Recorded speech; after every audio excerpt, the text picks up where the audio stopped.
말이 온 이스라엘의 전판이 되니라. 이스라엘은 나가서 블레셋 사람들과 싸우려고 에베네셀 곁에 진치고 블레셋 사람들은 아벡에 진쳤더니 블레셋 사람들이 이스라엘에 대하여 전열을 벌이니라. 그 둘이 싸우다가 이스라엘이 블레셋 사람들 앞에서 패하여 그들에게 전쟁에서 죽임을 당한 군사가 4,000명 가량이라. 백성이 진영으로 돌아오매 이스라엘 장로들이 이르되 여호와께서 어찌하여 우리에게 오늘 블레셋 사람들 앞에 패하게 하셨는고 여호와의 언약궤를 실로에서 우리에게로 가져다가 우리 중에 있게 하여 그것으로 우리를 우리 원수들의 손에서 구원하게 하자 하니 이에 백성이 실로에 사람을 보내어 그룹 사이에 계신 만군의 여호와의 언약궤를 거기서 가져왔고 엘리의 두 아들 홈니와 비느하스는 하나님의 언약궤와 함께 거기 있었더라. 여호와의 언약궤가 진영에 들어올 때 온 이스라엘이 큰 소리로 외치매 땅이 울린지라. 블레셋 사람이 그 외치는 소리를 듣고 이르되 히브리 진영에서 큰 소리로 외침은 어찌 됨이냐 하다가 여호와의 궤가 진영에 들어온 줄을 깨달은지라. 블레셋 사람이 두려워하여 이르되 신이 진영에 이르렀도다 하고 또 이르되 우리에게 화로다. 전날에는 이런 일이 없었도다. 우리에게 화로다. 누가 우리를 이 능한 신들의 손에서 건지려. 그들은 광야에서 여러 가지 재앙으로 애굽인을 친 신들이니라. 너희 블레셋 사람들아 강하게 되며 대장부가 되라. 너희가 히브리 사람의 종이 되기를 그들이 너희의 종이 되었던 것 같이 되지 말고 대장부같이 되어 싸우라 하고 블레셋 사람들이 쳤더니 이스라엘이 패하여 각기 장막으로 도망하였고 살육이 심히 커서 이스라엘 보병에 엎드린 자가 3만 명이었으며. 다 같이 읽겠습니다. 하나님의 궤는 빼앗겼고 엘리의 두 아들 홈니와 비느하스는 죽임을 당하였더라. 아멘. 네, 우리가 어제 그 말씀을 나누면서 그 무능하고 악한 윗질서라도 그 질서에 순종하는 것이 얼마나 중요한지 이것을 나눴었거든요. 그런데 제가 아마 그 이런 말씀을 들으면 진짜 안 그러고 싶은데, 정말 안 그러고 싶은데 속에서 자꾸 이제 반감이 생기시는 분들이 있을 거예요. 왜냐? 그러니까 제가 이제 목회를 하면서 이제 좀 나눔을 하다 보면 그게 제 이해가 안 가는데, 저는 부모 고난이 없어요. 그러니까 전에 이제 굉장히 그 부모님이 저를 언제나 이제 자랑스럽게 해주셨고, 물론 제가 이제 어릴 때 좀 물질적으로 부족하긴 했지만 부모님이 굉장히 저를 아끼셨고 사랑하셨기 때문에 저는 부모 고난이 없는 사람이에요. 그런데 제가 목회를 하면서 어떤 성도님들과 대화를 해보면 어떻게 자기가 낳은 자녀에게 이렇게 무관심하고 이렇게 폭력적일 수가 있나. 그러니까 이런 생각이 드는 악한 부모님들이 실제로 존재해요. 굉장히 놀라운데 정말 존재합니다. 그런데 이런 부모님들을 실제로 겪은 분들은 악한 위치에서라도 순종하고 복종해야 된다, 이런 말을 들으면 이게 굉장한 고통이 되죠. 왜 안 그러겠어요? 저는 그게 너무 이해가 됩니다. 그리고 우리가 이 악한 세상에서 살다 보면 어쩔 수 없이 겪는 일이 뭡니까? 세상에 나갔을 때 선한 윗질서보다 악한 윗질서가 더 많아요. 그 현실이죠. 특별히 이제 교회 다니는 분들 중에서는 그런 상처가 있는 분들이 있을 거예요. 목사님들이 이런 종류의 설교를 하면서 부당하게 성도님들을 찍어 누르고 두려움을 줘서 내가 동의할 수 없는 일에 순종을 강요받았던 어떤 그런 경험들이 우리는 있죠. 분명히 그런 악한 목자도 존재를 하고 제가 그런 악한 목자가 아닌가, 그런 두려움이 있어요. 그러니까 우리가 악하고 무능한 엘리를 보면서 우리는 이제 이런 의문을 가질 수 있는 거죠. 사무엘상 2장 6절에서 한나가 고백한 것처럼 여호와는 죽이기도 하시고 살리기도 하시며 사람을 소홀에 내리게도 하시고 올리기도 하시는 분이에요. 그 주권이 하나님한테 있어요. 사람을 세우는 게 하나님의 주권이라는 거죠.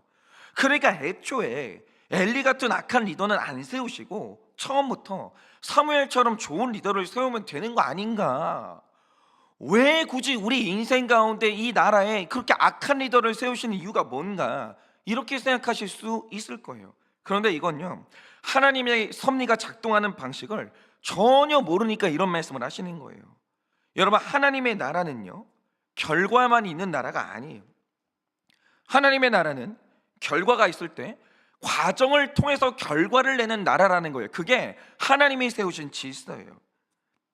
그러니까 언제나 뭔가가 나을 때 과정이 있다는 거죠. 예를 들어서 어머니의 모성애가 그나마 이 악한 세상에서 하나님의 사랑에 가장 근접한 사랑이거든요. 그런데 중요한 건 이 귀한 사랑이 악한 인간의 마음에서 이 귀한 사랑이 어떻게 나타나냐 이거예요.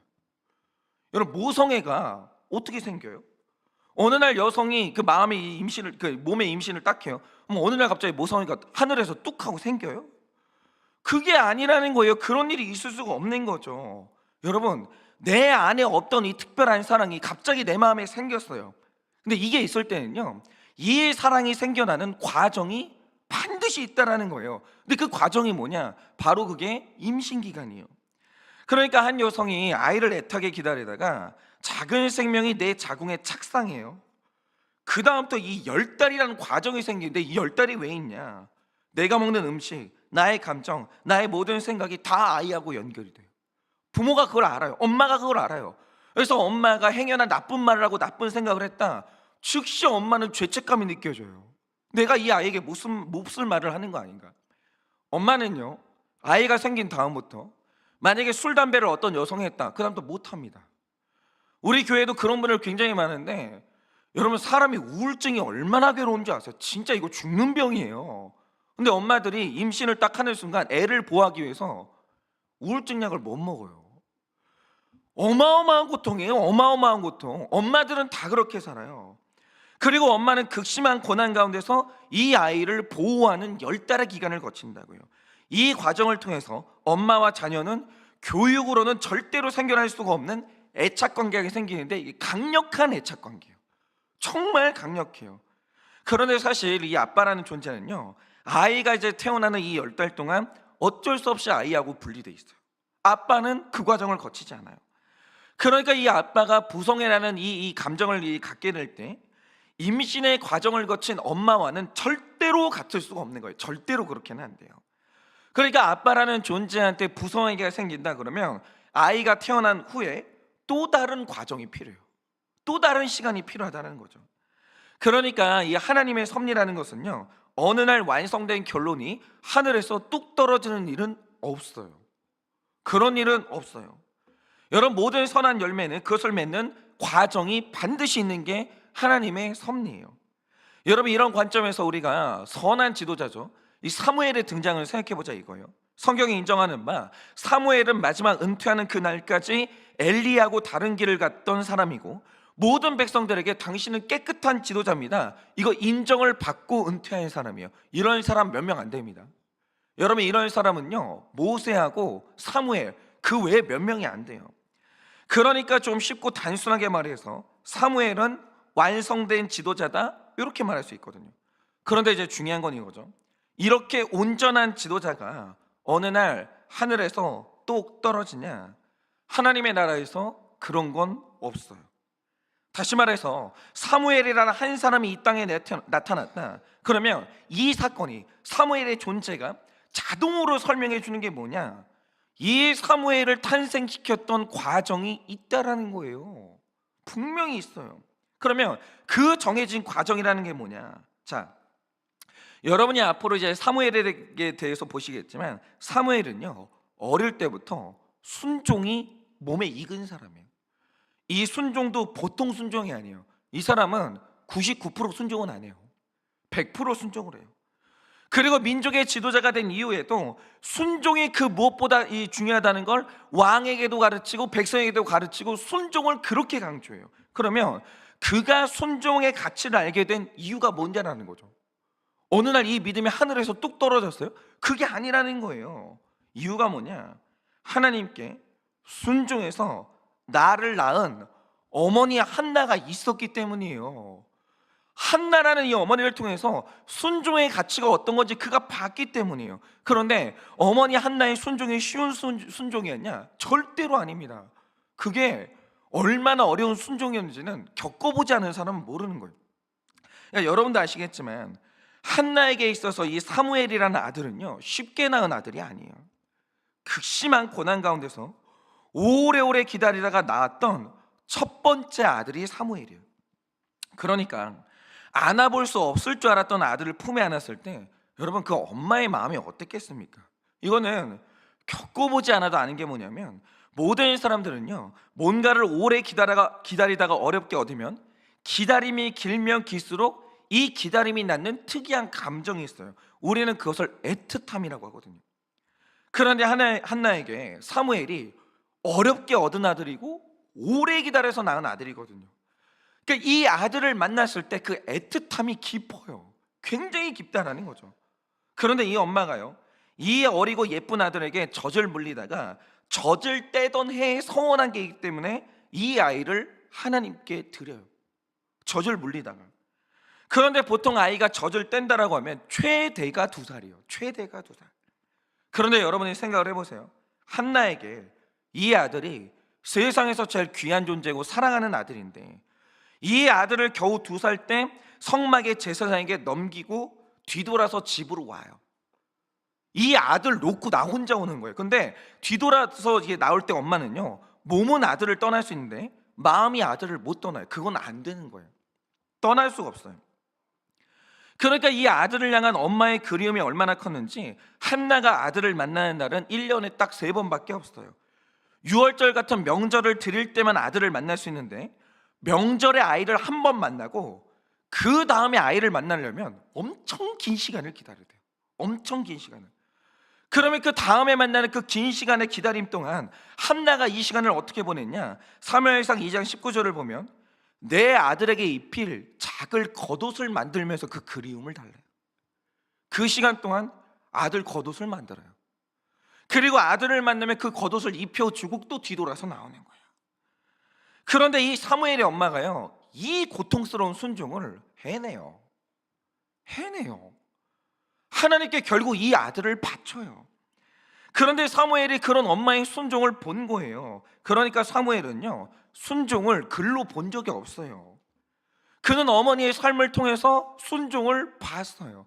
그러니까 이 어머니가 명절에 이 아들을 만나고 옷 입혀준 다음에 뒤돌아 나올 때 그냥 나왔겠어요? 펑펑 울면서 와요. 그런데도 불구하고 이 아들을 하나님께 올려드리는 거예요. 사무엘은 그걸 봤어요. 그 어머니의 어려운 순종을. 그러니까 사무엘이 사무엘 될 때는요, 좋은 롤모델을 봐야 되는 거예요. 좋은 믿음이 뭐예요? 그건 봐야 되는 거예요. 누가 그걸 보여주는 사람이 있어야 되는 거예요. 그 롤모델이 있어야 되는 거죠. 그런데 사무엘의 어머니는요, 사무엘을 완성하는 반쪽짜리 재료예요. 이걸 가지고는 사무엘이 완성될 수가 없는 거예요. 그러니까 누구든지 상관없이 사무엘이 되려면 필수적으로 나머지 절반의 재료가 반드시 필요해요. 그게 뭐냐? 바로 그게 반면교사예요. 좋은 교사가 있어야 돼요. 좋은 사람 되려면. 근데 좋은 사람이 완성되려면 또 하나의 절반의 재료가 필요한데, 그거는 반면교사도 반드시 있어야 되는 거예요. 그러니까 이 사자성어 중에 복거지개라는 말이 있는데, 이 말 뜻이 뭡니까? 앞에 수레가 엎어지는 것을 보고 뒤에 수레가 경계한다, 이 뜻이에요. 그러니까 사무엘을 가만히 보면 그 마음에는 하나님에 대한 거룩한 두려움이 뚜렷해요. 이게 정말 새겨져 있어요. 그러니까 두 마음이 같이 있는데, 하나님은 좋은 분이에요. 하나님은 순종하는 자에게 아낌없이 주시는 분이에요. 근데 중요한 게 뭐냐? 불순종하는 자에게 하나님이 얼마나 두렵게 나타나는지 이게 뚜렷해요. 그리고 이 두려움이 사무엘이 사는 날 내내 그 사람을 지켜줬는데, 그러면 이 건강한 두려움, 하나님에 대한 두려움, 이거는 누가 가르쳐줬어요? 이게 바로 사무엘의 앞에서 엎어졌던 수레죠. 엘리가 있었기 때문에 뒤에 있던 사무엘이 경계를 할 수가 있었던 거예요. 여러분이 보셔서 아시겠지만 하나님은 질서를 통해서 일하시기 때문에 엘리가 제사장의 자리에 있는 동안에는 그를 통해서 한나를 축복하셨고, 그를 통해서 사무엘을 부르셨어요. 하나님을 철저하게 엘리의 질서에 순종할 것을 요구하셨어요. 그러나 사무엘이 똑똑히 본 게 뭐냐? 분명히 엘리가 권위를 받았어요. 그 권위를 잘못 썼어요. 이 권위가 자기 권리인 줄 알고 엄청 악하게 썼어요. 그래서 때가 되는 날 하나님이 이 내가 준 권위를 악하게 썼던 이 엘리를 폐하시는 날이 왔는데, 하나님이 폐하실 때 얼마나 무섭게 다루시는지를 저 같은 목사는 똑바로 봐야 돼요. 우리 모두가 두려운 마음으로 봐야 되는데, 잘 보세요. 악한 엘리가 하나님이 뜻이 있어서 잠깐 세웠다가 그를 폐하시는 날 얌전하게 폐하지 않아요. 하나님이 평화롭게 내리지 않아요. 이제 엘리의 집에는 늙어 죽는 사람이 한 사람도 없어요. 다 젊은 날 죽어요. 그리고 그의 아들들은 같은 날 몰살당해요. 한 날에 몰살당해요. 그리고 엘리가 죽는 날에는요, 의자에서 엎어졌는데, 여러분 생각해 보세요. 어떻게 하면 의자에서 엎어지면 목이 부러져요? 그럴 가능성이 얼마나 돼요? 근데 엘리가 죽는 날 의자에서 엎어져서 죽는데 목이 부러져서 죽어요. 그런데 사무엘이요, 이 모든 무서운 광경을 옆에서 다 봐요. 야, 하나님이 주신 권위를 잘못 쓰면 저렇게 되는 거야. 야, 악한 권위라도, 악한 권위 좋겠다, 자기 마음대로 살다가 그렇게 될 수 있는구나, 이게 아니에요. 이거 하나님이 어떤 작은 권위라도 줬는데 그 권위 잘못 쓰잖아요. 부모의 권위든 목사의 권위든 누구의 권위든 하나님이 그냥은 안 돼요.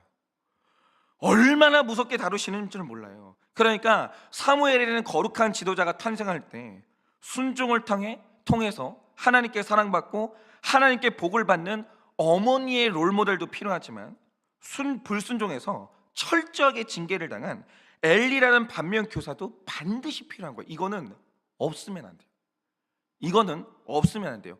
좋은 교사도 교사지만 반면 교사도 교사예요. 그러니까 만약에 여러분들이 인생에서 어떤 반면 교사를 만나셨을 거예요. 여러분 앞에 어떤 목사님이 반면 교사가 되고 부모가 반면 교사가 되고 누가 있을 거예요. 그러면 엎어지는 그 사람의 존재, 이거 정신 차리고 해석하셔야 돼요. 정신 차리고. 만약에 내 앞에 엎어지는 수레가 없어요, 그럼 그 말 뜻이 뭔지 아십니까? 내가 엎어진다, 그 뜻이에요. 내 앞에 무섭게 엎어지는 사람을 본 적이 없는 사람은요, 교만해요. 그럼 누가 엎어지냐? 내가 엎어지는 거예요. 그런데 왜 내가 안 엎어지고 내 앞 사람이 엎어져요? 그 사람이 못나서 엎어진 게 아니고요, 하나님이 나를 사무엘 만드시려고 엘리라는 반면 교사를 내 앞에 세우신 거예요. 그런데 배우고 경계하라고 엘리라는 반면 교사를 여러분 앞에 세웠는데 그 엘리를 무시하고 자기 우월감에 빠지는 거예요. 아유, 우리 부모는 왜 저러노? 어쩜 저렇게 한심한가? 아니, 우리 목사님은 어떻게 저렇게 한심한가? 우리 목자님은 어떻게 그렇게 한심한가? 이런 식으로 배우고 경계하라고 엘리를 세웠는데 그를 무시하고 우습게 여기는 거예요. 그리고 자기에 대한 우월감에 빠져 있는 거예요. 그러면 그런 식으로 하면요, 두 번째 엘리는 그 교만한 그 사람이 되는 거예요. 여러분 눈앞에서 엎어지는 부모 만나셨습니까? 엎어지는 목회자, 엎어지는 위치서 만나셨어요? 왜 그 사람이 내 눈앞에서 엎어져요? 그분이 나를 경계시키기 위해서 수고하고 있는 거예요. 나를 세우려고 수고하시는 거예요. 왜 그 뜻을 모르시냐 이거예요. 그거는 우스운 사람이 아니에요. 하나님이 세우신 반면 교사예요.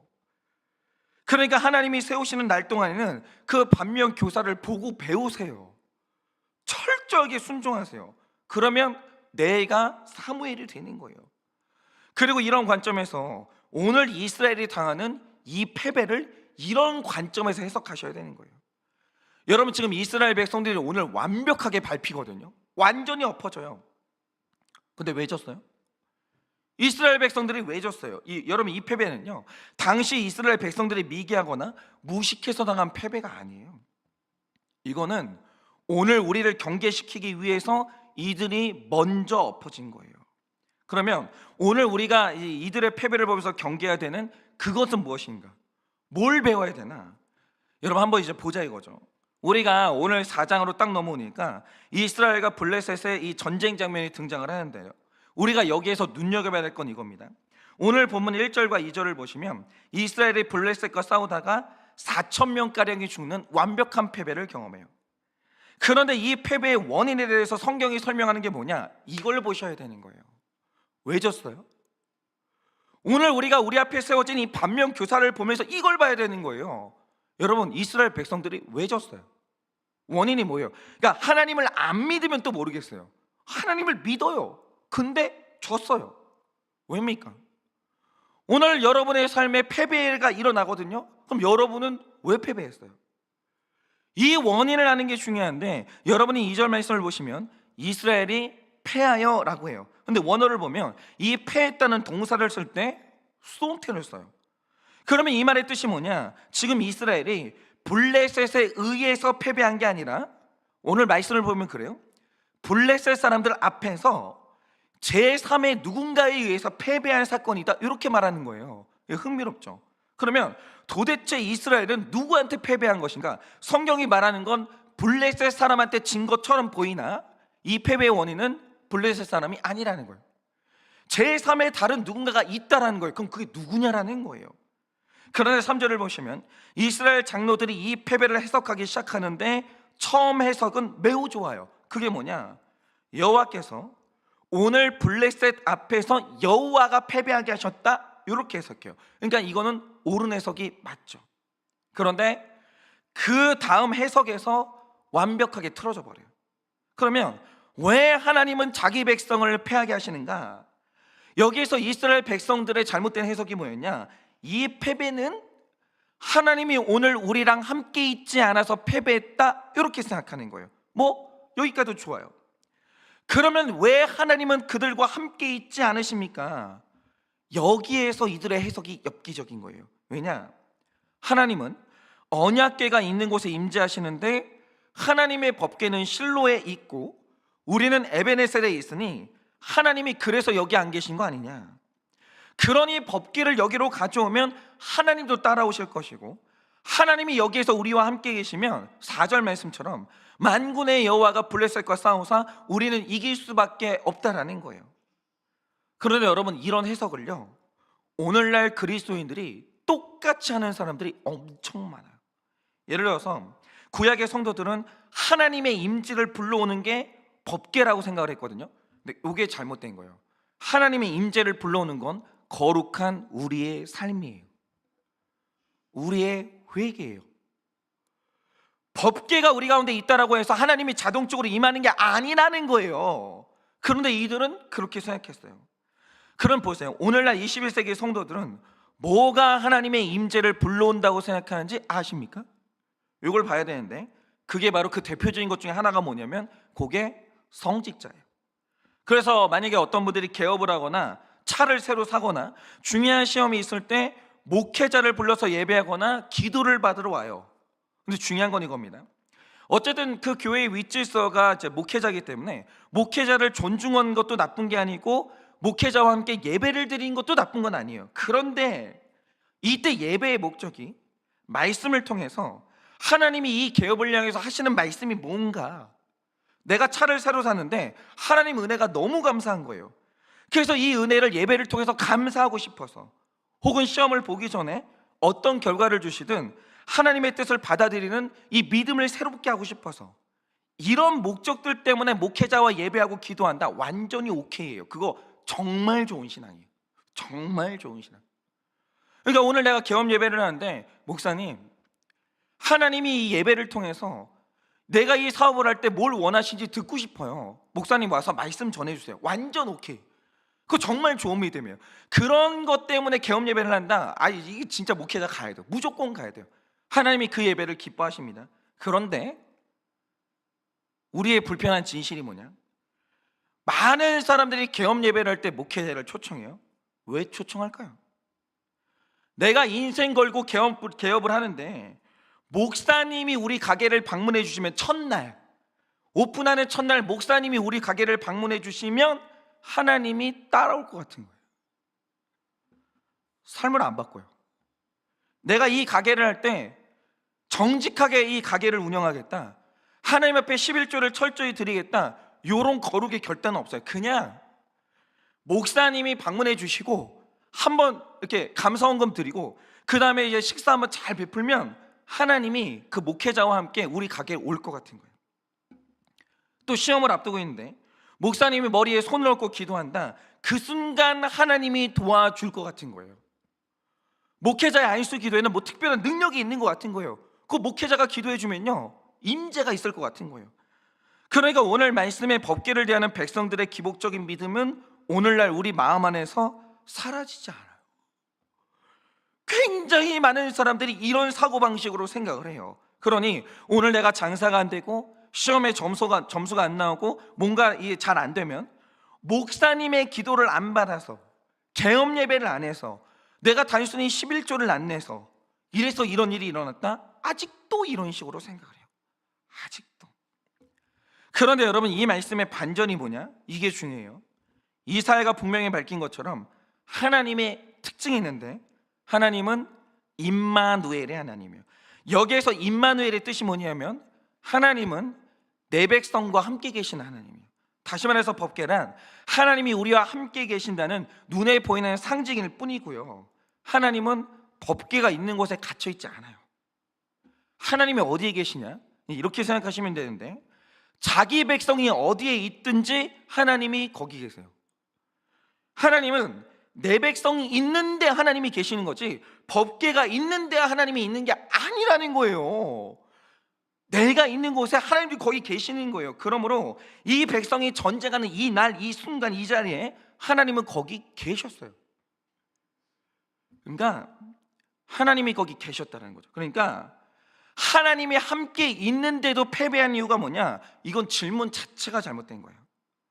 하나님이 함께 하시는데도 패배한 게 아니라 하나님이 함께 하시니까 패배한 거예요. 왜냐? 하나님을 만군의 여호와라고 할 때 하나님은 싸우시는 하나님이거든요. 그럼 하나님이 누구랑 싸워요? 하나님은요, 자기 백성의 구원을 막는 모든 세력하고 다 싸워요. 그런데 우리가 사무엘상 1장부터 오늘까지 본 바, 지금 이스라엘 백성들의 구원을 막는 세력이 누구냐? 그건 블레셋이 아니에요. 블레셋은 이스라엘의 구원을 막을 수가 없어요. 그건 불가능해요. 그러면 오늘 이스라엘 백성들의 구원을 막아서는 게 뭐냐? 질서에 순종할 줄 모르는 이스라엘 자신들의 죄예요. 그게 지금 이스라엘의 구원을 막고 있다는 거죠. 그러니 오늘 하나님이 이스라엘 백성들과 함께 계시면 하나님은 블레셋하고 싸우지 않아요. 불순종의 죄가 활개치고 있는 이스라엘의 죄와 싸우셔야 되는 거예요. 그러니까 여호수아 때처럼 하나님의 임재 때문에 우리가 승리할 때도 있어요. 그건 분명해요. 하나님이 임재하시면 승리하기도 해요. 하나님이 기뻐하시면 전쟁이면. 그런데 하나님의 임재 때문에 우리가 패배하는 날도 있다라는 거예요. 하나님이 임재하셔서 질병에 걸릴 때가 있어요. 하나님이 임재하셔서 시험에 떨어질 때가 있는 거예요. 하나님이 임재하시기 때문에 사업이 망하는 일도 있는 거예요. 이걸 해석해야 되는 거예요. 그러니까 저 같은 경우에도 제 삶에서 가장 인정받았던 첫 순간이 언제냐? 제가 몇 번 말씀드렸지만 군대에 가서 지휘관 앞에서 첫 설교를 했거든요. 저는 그전에는 20살 때 막 신학교에 들어갈 때 누가 설교를 시켜줘요? 아무도 설교를 안 시켜주죠. 그러다가 이제 22살 때 군대에 갔죠. 갔더니 군대에는 교회가 있는데 설교할 사람이 없는 거예요. 근데 갑자기 우리 부대에 신학생이 왔다고 하니까 설교를 하래요. 군대는 방법이 없어요. 그냥 까라면 까는 거예요. 산을 옮기라고 하면 옮기는 거예요. 그건 방법이 없어요. 근데 제가 이제 첫 설교를 해가지고 졸지에 군대에서 첫 설교를 했거든요. 첫 설교를 하는데 죽겠는 게 뭐냐면 우리 부대 지휘관이 맨 앞에 앉아 있는 거예요. 진짜 벌벌벌 떨면서 엉망으로 설교했거든요. 근데 놀라운 사실이 뭐냐? 나는 지금도 내가 무슨 설교를 했는지 모르겠어요. 정신이 없어가지고. 근데 지휘관이 그날 은혜를 받으신 거예요. 야, 너 왜 이렇게 설교 잘하냐? 근데 내가 무슨 설교인지 나도 모르겠어요. 근데 본인은 은혜를 받았다니까. 너 왜 이렇게 설교를 잘하냐는 거예요. 그러면서 이분이 은혜 받아서 명하신 게 뭐냐? 너는 앞으로 내가 보니까 훌륭한 목사가 될 사람이니까 부대에서 공부만 해. 그러면서 이분이 저보고 공부하라고 방을 하나 내주셨어요. 그리고 그렇게 저는 군대에서 공부를 했어요. 그러면 왜 이렇게 됐냐? 실력이 좋았을 리는 없잖아요. 22살짜리가 배운 게 없는데. 그냥 이거는 하나님이 임재하신 거예요. 그냥 하나님이 그날 우리 지휘관의 머리를 어떻게 하신 거예요. 그러니까 말은 제가 했는데 귀에다 대고 하나님이 말씀하신 거죠. 그러니까 은혜를 받았지, 그게 아니면 설명이 안 되는 거예요. 근데 그날은 지휘관이 은혜를 받았어요. 근데 제가 경력이 더 쌓이고 공부를 더 많이 하면서 훨씬 더 나은 설교를 하던 어느 날, 제가 모셨던 담임 목사님이 제 설교를 들으시고 저를 너무 미워하신 거예요. 명백하게 훨씬 더 좋은 설교였어요. 훨씬 더 잘했어요. 근데 그 설교를 듣고는 제가 미움받는 거예요. 그리고 제가 완전히 밟혔어요. 그러면 이유가 뭐예요? 제가 담임 목사님보다 설교를 너무 잘해서 목사님이 저를 질투한 거예요? 한때 그렇게 우스운 해석을 한 적도 있었어요. 그거는 완전히 제가 가진 망상이었고 교만인데, 제가 그런 망상과 교만 가운데, 죄 가운데 달려가고 있으니까, 야망으로 달려가고 있으니까, 그때도 하나님은 저와 함께 계셨거든요. 하나님은 제가 선하게 살 때만 저와 함께 하시는 분이 아니에요. 제가 야망으로 달려갈 때도 여전히 저와 함께 하고 계셨어요. 근데 제가 야망으로 달려가고 있으니까 이런 거죠. 하나님하고 같이 달려가고 있으면 주님이 저의 협력자가 되시는 거예요. 그런데 하나님과 정반대로 달려가고 있으면 저는 하나님하고 충돌할 수밖에 없는 거예요. 근데 제가 하나님하고 정반대 방향으로 달려가니, 그때도 하나님이 저와 함께 계시니까 하나님이 저와 충돌하신 거예요. 저는 하나님하고 싸울 수밖에 없었던 거죠. 그러니까 하나님의 임재 때문에 제가 그날 훨씬 더 나은 설교를 하고도 저는 밟혔어요. 그런데 제가 제 담임 목사님한테 미움받고 제가 발표했던 이유가 뭐냐? 그건 하나님의 임재의 결론이었어요. 이럴 수 있는 거예요. 여러분, 우리 택자의 삶에서 하나님의 임재가 떠나는 날은 없어요. 하나님이 한번 택하시면, 성령의 임재하시면 들락날락 하는 게 아니에요. 성령의 내주하시면 안내 있을 줄, 성령님이 한번 우리 안에 임재하시면 하나님은 그 다음부터 안 나가요. 영원 무궁토록 함께 하시는 거예요. 그래서 성령 받은 사람 중에서는 고아가 없어요. 성령 하나님, 아버지 하나님이 우리와 영원히 함께 계시기 때문에 성령 받은 그 다음 날부터 그 사람은 고아가 될 수가 없는 거예요. 그렇게 되는 거예요. 하나님이 날마다 우리와 임재하세요. 그런데 임재의 결론이 뭐예요? 임재 때문에 사업이 성공할 수 있어요. 임재하셔서 우리가 병이 나을 수 있어요. 임재했기 때문에 시험이 합격하기도 해요. 분명히 그래요. 그러나 임재 때문에 망할 리가 없는 사업이 망할 수 있어요. 임재 때문에 배신 당할 수가 없는데 어떤 사람이 나를 배신해요. 하나님이 나와 함께 하시기 때문에 우리가 시험에 똑 떨어질 때가 있는 거예요. 여기에서 중요한 건, 하나님은 여전히 나와 함께 하시는데 왜 임재하신 하나님이 나의 삶에 승리도 주시지만 패배도 주시냐, 이거예요. 이 해석이 중요해요. 이 해석이. 근데 우리 앞에 있는 이 반면교에서 오늘 이스라엘 백성들이 그 이유를 설명해 주는 거예요. 그리고 말씀으로 오늘 나의 삶에 일어난 이 삶의 이 이유를 그날 말씀으로 해석하는 게 뭐냐? 그게 바로 큐티라는 거예요. 여러분, 지금 여러분의 삶에는 어떤 일들이 일어나고 있습니까? 그거는 정말 이렇게 생각하시면 안 돼요. 뭔가 일이 잘 됐어요. 하나님이 임재하셨다, 응답하셨다. 근데 뭔가 일이 잘 안 돼요. 그러면 하나님이 나를 떠났다, 하나님이 나를 외면한다. 그게 제일 잘못된 해석이에요. 하나님은 여전히 우리와 함께 계셔요. 그러면 나와 늘 함께 계시는 그 하나님이 오늘 왜 그렇게 하셨어요? 왜 그렇게 하셨냐고요. 죄가 원인이다, 회개하셔야 돼요. 게으름이 원인이다, 오늘 자리를 털고 떨쳐 일어나셔야 돼요. 내가 오늘 질병에 걸렸다, 병원 가셔야 돼요. 내가 만약에 판단을 잘못하고 있다, 공동체에 물어봐서 길을 다시 찾아야 되는 거예요. 왜냐고요? 왜? 여러분, 오늘 이 사건은 하나님의 메시지인 거예요. 오늘 하나님이 사건으로 말씀하시는 거예요. 이 해석을 오늘도 우리가 들어야 되는 거예요. 그러니 오늘 내 삶의 모든 일이 하나님의 임재의 결론임을 아셔서 오늘 우리는 철저하게 말씀으로 해석해서 오늘 우리는 이스라엘과 다른 길 가는 우리 모두가 되어지기를 예수님의 이름으로 축원합니다. 이 시간에 제가 기도하고 축도함으로 예배를 마치겠습니다. 기도하겠습니다.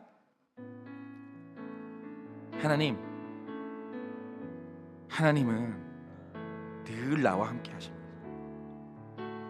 목사님이 우리 집에 방문할 때 함께 계신 것도 아니고, 목사님이 나의 머리에 손을 얹고 안수 기도를 해줄 때 주님이 그때만 나에게 축복하시는 것도 아닙니다. 주님, 그런 일은 없습니다. 주님은 택함받은 나와 영원히 함께 하시고, 주님은 나에게 복 주시기를 원하시고, 그 아름다운 얼굴을 내게로 향하사 늘 나에게 거룩의 빛을 비춰주시는 나의 하나님이십니다. 그런데 주님, 주님이 오늘 나와 함께하고 있는데 왜 그런 일이 일어났습니까? 임재가 없어서 그런 일이 일어난 것이 아닙니다. 나와 오늘 함께 하시는 그 하나님께서 이유가 있어서 오늘 나의 삶에 그 사건을 허락하시는 것입니다. 그러니 주님, 알게 하여 주시옵소서. 깨닫게 하여 주시옵소서. 오늘 나를 여전히 사랑하시고 나와 함께 하시는 그 하나님이 어떤 이유 때문에 오늘 나에게 그 사건을 주시는 것입니까? 우리 모두가 다 올바르게 해석하여서 답을 얻고 그 답을 얻어 오늘 하나님과 회복하는 우리 삶이 될 수 있도록 은혜를 허락하여 주시옵소서. 지금은 우리 주 예수 그리스도의 은혜와 하나님 아버지의 그 크신 사랑과 성령님의 위로하시고 교통하여 주시는 그 역사하심, 오늘도 나의 사건 앞에서 임재하시는 하나님의 임재가 이 사건의 원인임을 깨달아 말씀으로 해석하여 하나님께 결과를 얻기를 원하는 사랑하는 모든 주의 종들의 머리 위에 지금으로부터 영원 무궁토록 함께 있을지어다. 아멘.